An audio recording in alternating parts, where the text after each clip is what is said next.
toujours avec vous, cher Tidiane Diawo, procès tentative de coup d'État du 19 mai dernier en RDC.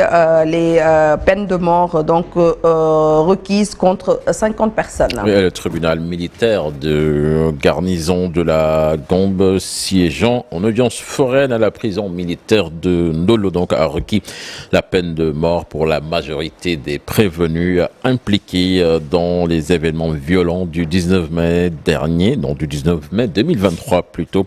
Ce jour-là, un groupe d'hommes armés avait pris d'assaut la résidence de Vital Kamere, actuel président de l'Assemblée nationale, ainsi que le palais de la Nation qui abrite les bureaux du président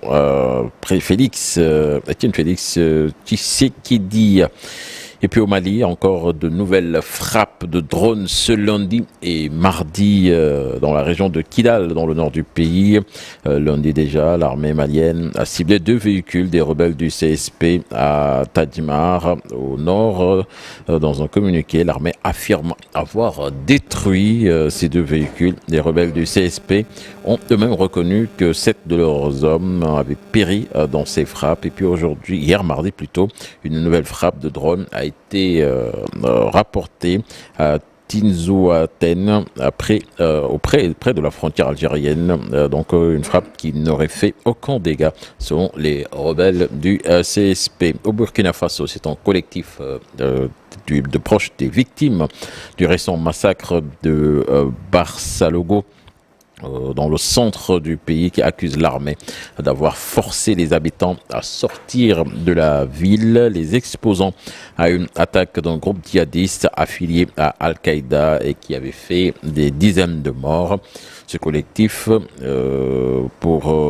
réclame donc que des enquêtes soient menées afin que toutes les responsabilités soient situées et demande au gouvernement de déclarer les personnes tuées martyrs de la nation et d'accorder le statut de pupille de la nation à leurs enfants. Au Soudan, les 2 parties de la guerre se sont engagées à Genève la semaine dernière devant le médiateur américain Tom Perriello à protéger les civils, mais ces engagements, comme ceux pris auparavant à Jeddah, ne sont toujours pas respectés. Les exactions commises par les forces de soutien rapide donc se poursuivent comme si de rien n'était, et les frappes aériennes de l'armée touchent également des civils de l'État d'Al Jazeera, donc qui sont en proie aux exactions des FSR.